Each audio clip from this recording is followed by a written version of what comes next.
Just ఇప్పుడే వడ్ల నవీన్ అంగుళం నటించిన త్రిమూర్తులు సినిమా చూడడం జరిగింది. 10 ఇయర్స్ గ్యాప్ తర్వాత చేసిన సినిమా ఇది. నెక్స్ట్ ఇంకో 10 ఏళ్ళు గ్యాప్ వచ్చేలాగే ఉంది. ఒక ఇంట్రడక్షన్ సాంగు, ఒక ఫైటు, ఒక హనీమూన్ సాంగు, ఒక ఫైటు, మళ్ళీ ఐటమ్ సాంగు.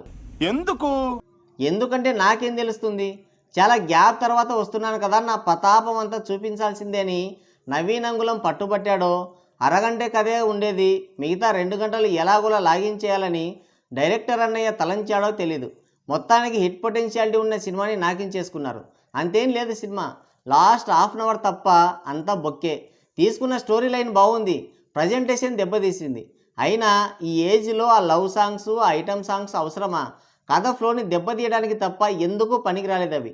స్టోరీ ఏంటంటే హీరో వాళ్ళ నాన్న ఒక కానిస్టేబుల్, మంచివాడు, నిజాయితీపరుడు. ఒకరోజు విలన్ గాడు ఒక అమ్మాయిని రేప్ చేస్తాడు.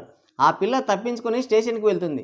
వాళ్ళ నాన్న ఎఫ్ఐఆర్ రాస్తాడు. అయితే ఆ స్టేషన్ సిఐ గాడు విలన్ దగ్గర డబ్బులు తీసుకొని ఆమె వ్యభిచారి అని, డబ్బు కోసం ఇదంతా చేస్తుందని రిటర్న్ కంప్లైంట్ రాసి ఆ అమ్మాయిని మళ్ళీ విలన్ గాడికి అప్పగించేస్తాడు.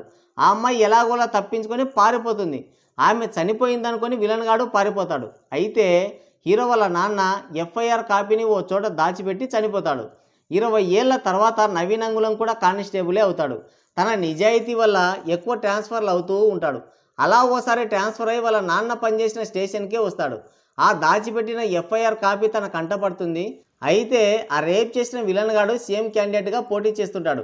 అయినా సరే న్యాయం కోసం ఆ కేసుని రీఓపెన్ చేస్తాడు ఈ కానిస్టేబుల్. వాళ్ళని ఎలా ఎదుర్కొన్నాడు, తర్వాత ఏం జరిగింది అనేది రిమైనింగ్ స్టోరీ.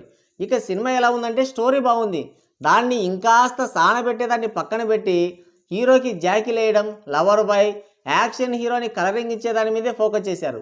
ఫస్ట్ హాఫ్ అంతా ఏముండదు, సోది. పొలిటికల్ సీన్స్ కానీ హీరో సీన్స్ కానీ అంత ఇంట్రెస్టింగ్గా ఉండవు ఫస్ట్ 10 మినిట్స్ తప్ప.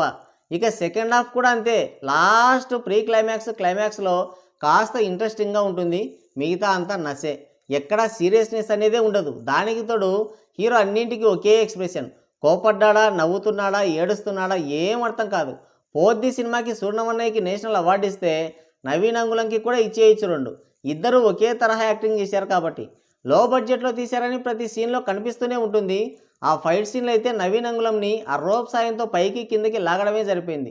ఓవర్ ద టాప్ వెళ్ళిపోయింది, అంత అవసరం లేదు అక్కడ. ఈ పిచ్చి పిచ్చి కమర్షియల్ ఎలిమెంట్స్ మీద ఫోకస్ పెట్టకుండా మెయిన్ స్టోరీ పైన శ్రద్ధ పెట్టి ఇంకాస్త ఎంగేజింగ్గా 2 ట్విస్టులు అరేంజ్ చేసి తీసుంటే బాగుండేది. ఫైనల్గా చెప్పేది ఏంటంటే ఇది పోయినట్టే. సో గైస్, ఇది వీడియో. మరో ఇంట్రెస్టింగ్ వీడియోతో మళ్ళీ కలుద్దాం.